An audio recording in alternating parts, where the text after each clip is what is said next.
안녕하세요, 더월드입니다. 제 영상을 보시면 가끔 소개가 되는 일본 개발자가 있습니다. 코어팀 멤버는 아니고요. 파이 커뮤니티 개발자이고 파이 폐쇄형 메인넷 동안 여러 스캠과 연루된 지갑들, 도둑 지갑들을 쉽게 구분해낼 수 있는 프로그램을 개발을 하고 있고 또 그런 데이터들을 파이 코어팀과 공유를 하고 있던 개발자라고 보시면 되겠습니다. 오늘 그 일본 개발자와 코어팀의 개발자가 서로 대화를 나누는 과정에서 이 텔톡과 파이 브릿지에 대해서 잠시 얘기가 흘러나왔고 그것이 저에게도 좀 공유가 되어서 이 부분을 여러분들께도 잠시 알려드리도록 하겠습니다. 네, 코어팀에는 크립토깅이라는 멤버가 있습니다. 폐쇄형 기간 동안 지갑 동결과 같은 여러 이슈에 대해서 깊이 관련된 인물이라고 보시면 되겠는데요. 국내에서도 우리 모더님들 그리고 PIC 팀들이 여러 스캠 사건, 부정거래 사건들의 자료들을 모으고 제출을 할 때 코어팀 담당자가 바로 이 크립토깅이었다 이렇게 보시면 되겠고요. 그리고 오늘 크립토깅은 이제 일본의 이 개발자와 메시지를 서로 보내면서 텔톡의 지갑 주소와 또 본인이 받아들인 이 텔톡 관련 정보들이 모두 맞는지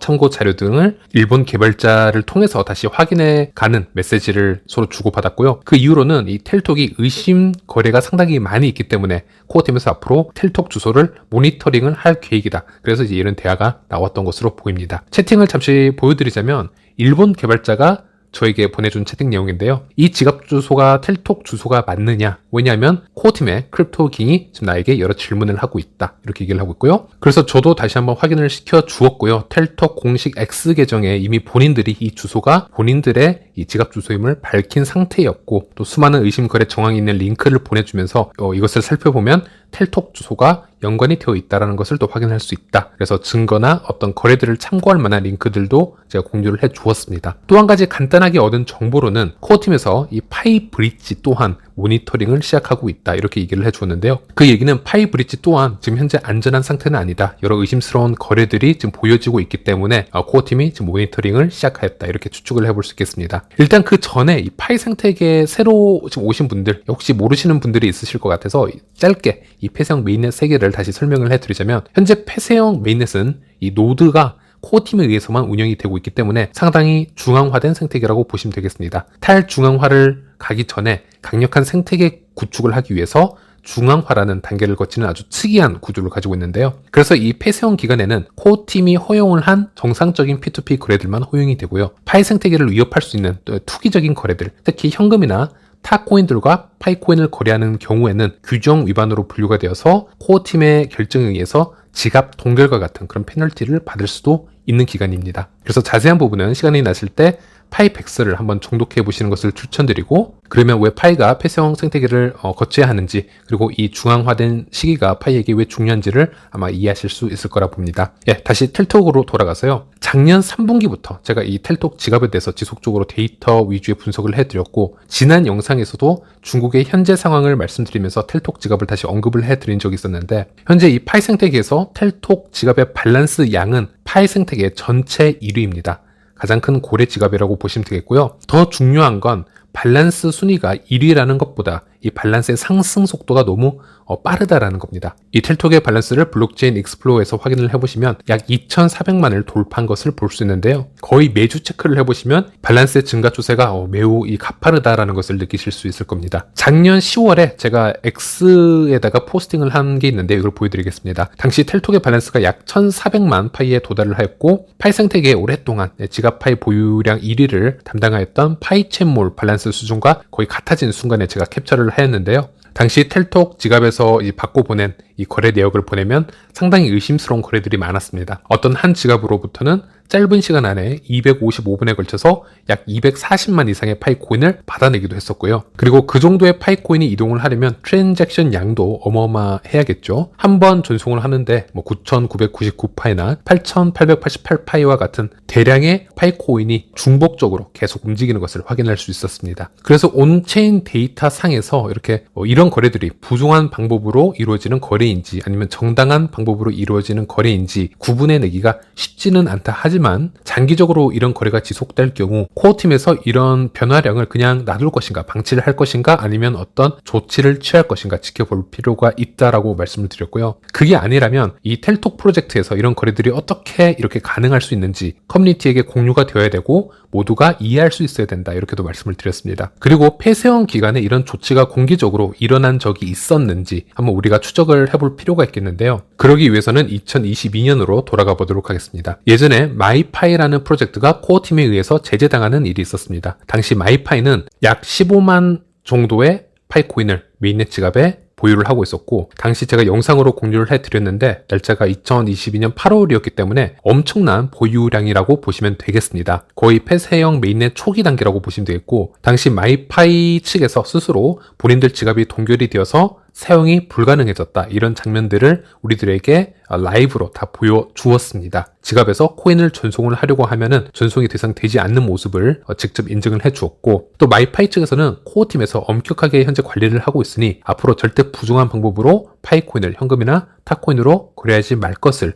우리들에게 얘기를 해주었고, 거의 캠페인성에 가까운 그런 이제 컨텐츠들을 지속적으로 우리들에게 이제 보여주었는데요. 그리고 그 지갑뿐만이 아니고 이렇게 채굴도 금지가 되었었고, 보시면 메인 화면에 이 색깔이 다르죠? 그리고 아래에 떠 있는 메시지를 보시면 당신의 파이 계정이 금지된 행위로 인해서 코어팀에 의해서 어떤 조치가 취해졌습니다. 더 자세한 내용을 보시려면 버튼을 클릭하세요라는 그런 글이 있습니다. 상당히 긴 글들이라고 할 수 있는데 요점만 보자면, 당신의 계정이 금지된 거래와 연관이 되었다라는 수많은 신고를 받았고 코어팀에서는 후속 조사를 실시하였습니다. 결과적으로 당신의 계정과 지갑 주소는 확정적이지 않은 기간으로 동결 처리가 되었고, 그래서 현재는 유튜브, 소셜미디어 등 모든 곳에 올려진 당신의 이 금지된 홍보를 모두 삭제하기를 바랍니다. 그리고 그 다음 당신이 얼만큼 이 위반에 대해서 잘못을 인지하고 여러 조치를 취하느냐에 따라서 처벌 수위가 조정이 될 수도 있다, 이런 메시지가 코어팀에 의해서 온 것을 확인할 수 있었습니다. 그래서 당시 마이파이 측에서는 현금 거래, 타코인과의 거래를